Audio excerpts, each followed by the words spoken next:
Сәлем магистратураға тапсырушы талапкер. Бүгінгі видеомызда біз тағы да тестте келетін сұрақтарды, грамматикаларды талқыламақпыз. Тесттің бітуіне небәрі 10 күндей қалды.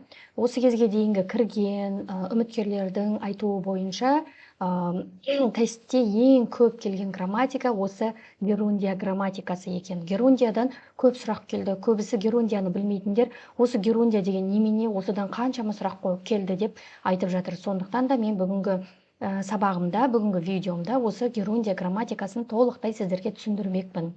Және де алдыда кіретін адамдарға бір жағынан көмек болады. Енді ең бірінші, мынау сіздерде келген тесттің сұрақтары. Осында мына герундия деген дәл осындай сұрақтармен келген. Енді осыны қалай табамын деген маған оқушыларым сабақтан тесттен шыққаннан кейін осындай сауалнамамен жіберіп отыр. Енді герундия дегеніміз, ең бірінші герундия деген не, соны атап түсіндіріп өтейін. Герундия дегеніміз негізі етістік. ing жалғануы арқылы жасалатын сөз. Мынау бізде verb дегеніміз етістік. Сол етістікке біз ing жалғауын жалғасақ, ол кезде бізде герундия деген сөз пайда болады. Бірақ бірден ескертіп кетейін, герундияны present continuous, past continuous сияқты continuous шақтарымен шатастырмаймыз. Өйткені continuous шақтарында да бізде етістіктің соңына ing жалғанады. Но бірақ герундияда сөздің соңына ing жалғанғанымен оның алдында ешқандай көмекші етістігі жоқ. Am, is, are, was, were деген сияқты көмекші етістігі тұрмайды.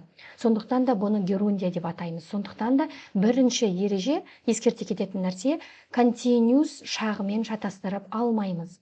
Енді сонда герундия қалай жасалады? Мысалға біз go деген етістікті білеміз, соған ing жалғасаңыз going болады. Осы бізде герундия. Play ойнау, ing жалғасақ playing. Write жазу, writing болады. Clean тазалау, cleaning болады. Jump секіру, jumping болады. Осы жерде қарап тұрсаңыздар барлығына ing жалғанған. Осы бізде герундия ережесі болып табылады. Енді бұл герундия ережесінің негізгі 3 ережесі бар. Сіз жаттап алу керек. Ол 3 жағдайда келеді. Осыны жатқа білсеңіз, бірден тауып аласыз тестте. Ең біріншісі, as a subject of a sentence. Сөйлемнің бастаушы болса. Енді бір айта кететін нәрсе, сіздер енді мектепті бітіргендеріңізге біраз болды, бастауыш деген не екенін ұмытып қалдыңыздар. Бастауыш дегеніміз, бұрын біз сөйлемді бастауышты бір сызықпен, етістікті 2 сызықпен сызамыз астын деп апайлар айтатын бұрын. Сол кезде сол бастауышты астын бір сызықпен сызамыз да, біз сол бастауышқа кім, не деген сұрақ қоятынбыз. Кім, не? Мысалға, Айжан деген қыз тұрса, біз кім деп сұрақ қоямыз. Яғни ол сөйлемнің бастауышы болып тұр. Сол сияқты біз сөйлемнің ішіндегі бастауыштың қызметін атқарып тұрған сөзді герундия дейміз. Енді біз қазір сөйлемнен оны табамыз. Мысалға, cooking is my hobby. Cooking, тамақ пісіру, менің хоббиім дейді. Енді қараңыздар, не менің хоббиім? Менің хоббиім не? Ол cooking. Сіз осы жерде мына cooking деген тамақ пісіру дегенге не деп сұрақ қоясыз. Сонда бізде осы cooking мына сөйлемнің бастауышы болып тұр. Өйткені біз оған не деген сұрақ қойып тұрмыз. Ал бізде бастауыштың сұрағы кім, не деген сұрақ. Енді не менің хоббиім? Cooking. Сіз егер дұрыс сұрақты қоя білсеңіз, сол кезде сіз бірден таба аласыз герундияның. Енді қараңыздар, cook деген пісіру іс-әрекет, оған біз ing жалғадық, сонда бізде cooking деген герундия сөз шықты. Менің хоббиім не?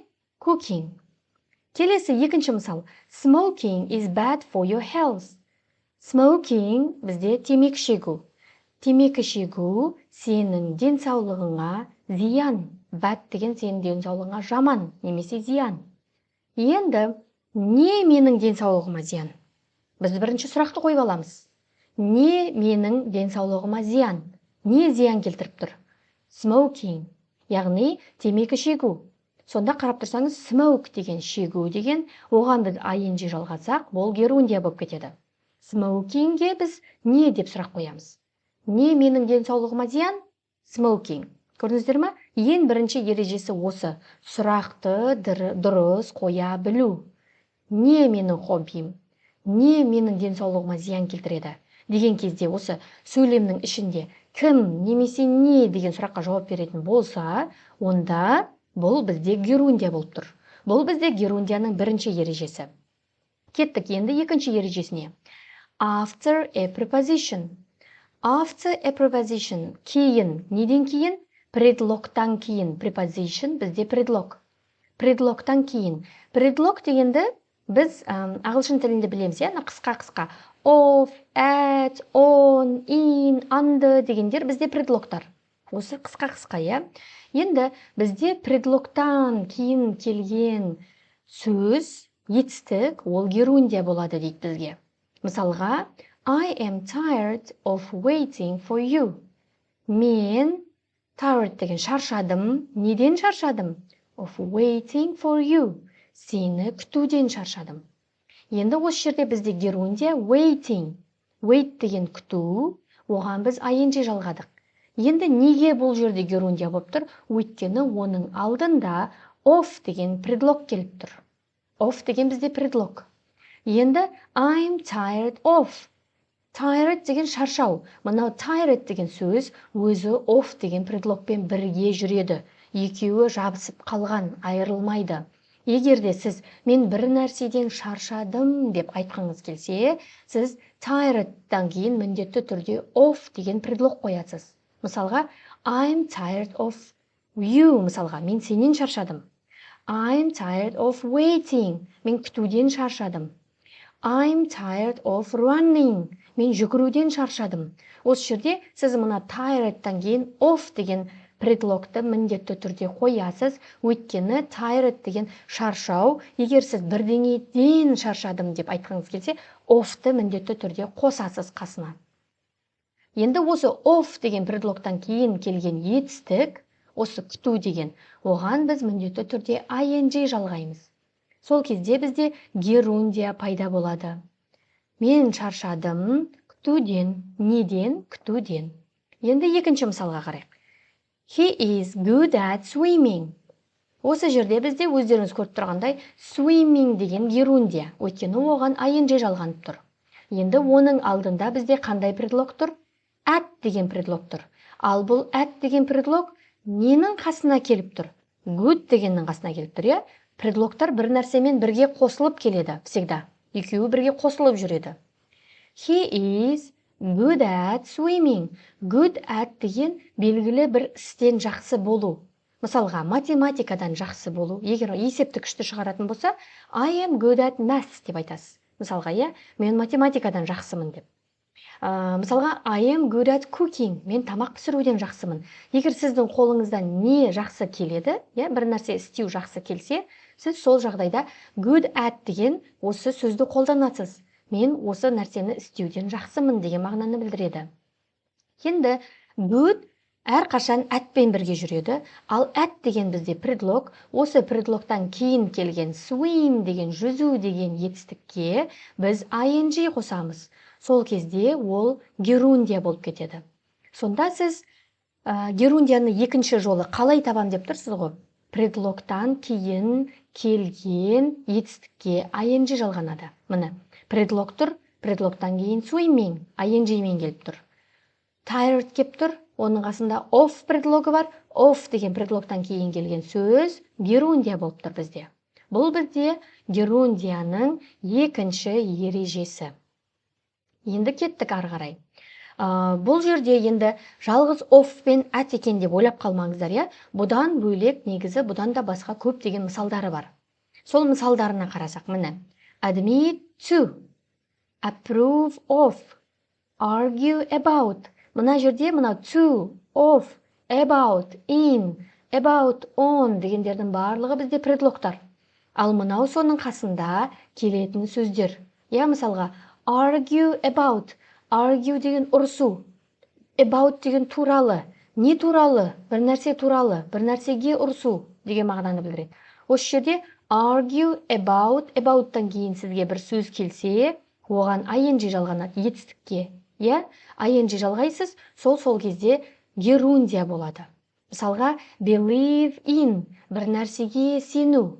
I believe in God. God деген Құдай. Мен Құдайға сенемін деген сияқты, иә? Осы жерде мына believe деген сөз in мен бірге жүреді. Осы inнан кейін келген сөзге, етістікке, иә? Етістікке біз ing жалғаймыз. Мына жерде сіз видеоны тоқтатып, скриншот жасап алсаңыз болады. Мынау бізде about, on, to, of, from дегендердің барлығы бізде осы предлогтар. Осыдан кейін келген етістікке, ұмытпаймыз, етістікке жалғанады ing.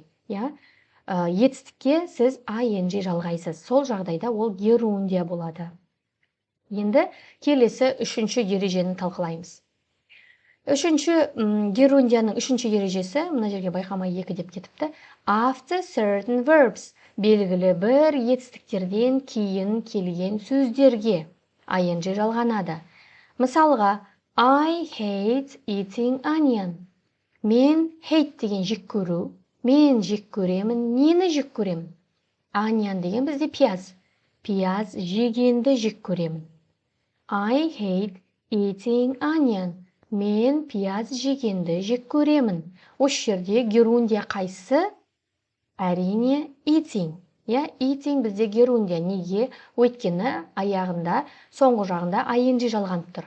Енді бізде жаңа ережеде айттық. Белгілі бір етістіктен кейін келген сөзге ing жалғанады деп. Бізде сол етістігіміз мынау hate деген сөз. Енді hate деген жек көру деген сөз. Hate-тан кейін келген етістікке, мысалға мынау eat деген жеу деген етістікке біз ing жалғаймыз. Міндетті түрде. Сол кезде бұл бізде герундия болып саналады. Енді eating-нан бөлек басқа да сөздер болуы мүмкін, Мысалға, I hate running. Run деген бізде жүгіру. Running болып ing жалғасақ, ол герундия болады. I hate running десек, мен жүгіргенді жек көремін болады. Сонда сіз қай сөзді ұстап аласыз, жаттап аласыз? Hate деген сөзді жаттап аласыз. Өйткені осы hate сөзінен кейін келген етістікке сіз ing жалғайсыз. Келесі мысал, she likes driving. Ол ұнатады нені? Driving, машина айдағанды. Бізде енді сіздің ұстап алатын сөзіңіз, ключевой сөзіңіз, like, ұнату. Ол ұнатады нені? Drive, машина айдағанды.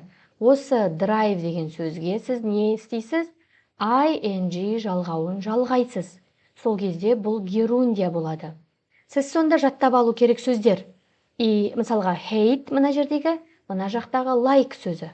Осы екі сөзден кейін келген сөзге ing жалғанады. Енді бұндай сөздер екі ақтүйері емес, екі штук hate пен like қана емес, бұдан бөлек бізде көп деген етістіктер бар. Қазір мен сіздерге спискісін көрсетемін, скриншот жасап, видеоны тоқтатып, скриншот жасап алыңыздар. Ол сөздердің спискісі мынандай.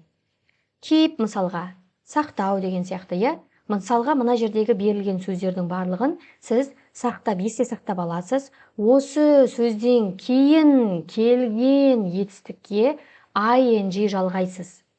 Осы сөзден кейін келген ing жалғанған сөз сол герундия болып табылады. Мына жерде енді көптеген сөздер бар, бірақ енді барлығын аударып тұра алмаймыз, кейбіреулерін айтайын. Мысалға, keep сақтау. Мысалға, try бар. Мысалға, try дегенде попробовать, көру.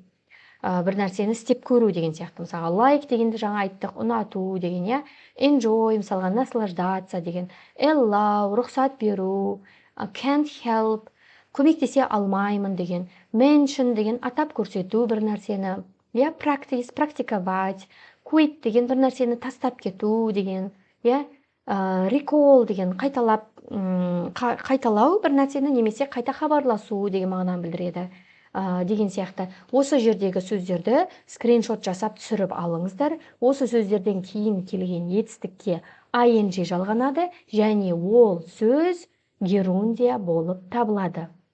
Сіздерге осы видеодан кейін герундия дегеніміз не, қай жерде қолданылады, сіздерге түсінікті болды деп ойлаймын. Бірінші жолы бізде жаңағы сөздің бастаушы болса, герундия болады. Екінші ережесі белгілі бір предлогтардан кейін келсе, герундия болады. Үшінші ережесі мынандай белгілі бір етістіктерден кейін келсе, онда сол сөз герундия болып табылады. Енді жаңағы тестімізге қайта оралсақ, міне, осы жерде бізде екі сұрақ, тесттен алынған екі сұрақ берілген.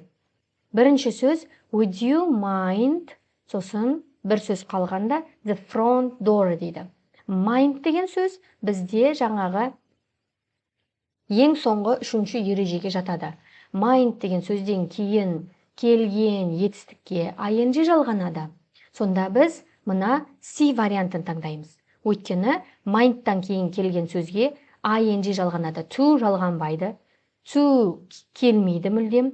Close ing жоқ. Сонда бізде C варианты дұрыс. Келесі екінші тесттің сұрағына қарасақ, students who live in a student's house hate, бір сөз қалып қойған, for buses because it takes much time to get to the university. Hate сөзінен кейін келген етістікке ing жалғанады. Бұл біздегі жаңағы герундияның үшінші ережесіне сай. Енді қай вариант дұрыс деп ойлайсыздар? Әрине, B варианты дұрыс. Waiting ing жалғанған түрі. Өстіп, тесттен бірден тауып аласыздар. Үш ережені есте сақтап алсаңыз болды. Сіздерге осы видеодан кейін герундия не екені, қай кезде қолданылатыны түсінікті болды деп ойлаймын. Егер видео түсінікті болса, видеоға лайк басыңыздар, комментарий қалдырыңыздар, сұрақ қойыңыздар, сұрақтарыңызға жауап беремін. Және де видеоны басқа да достарыңызға таратыңыздар, өздеріңізге сақтап алыңыздар. Келесі видеода кездескенше қош сау болыңыздар.